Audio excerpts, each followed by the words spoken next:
Oduu keenya kan guyyaa har'aantanaatiin oduu gaddaatti qabna.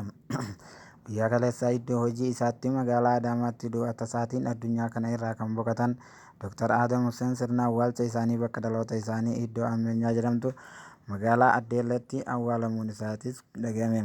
Guyyaa har'aantanaa Dr. Adam kan awwaalame magaalaa Addeellee iddoo dhaloota isaatti yoo ta'u, Dr. Adam yeroo duraatiifis kan itti dhalatee ture godina Arsiidha yooneef ta'us guyyaa har'aantanaa magaalaa Addeelleedha iddoo dhaloota isaa kan taate haala gaarii ta'ee fi hojjettoota mootummaatii fi akkasuma ulamoota biyyaatiinis awwaalameeti ture. Dr. Adam Yuunivarsiitii Jimmaatti ministeera muummee meedaalikii fi hospitaala Phaawulositti immoo ogummaa ulfaa fi gadaameessaa ispiraashinii gochuudhaan hojjechaadha kan ture yoo ta'u, haaluma kanaatiinis illaa hojii dhuunfaa isaaniittis kan hojjechaadha turanidha.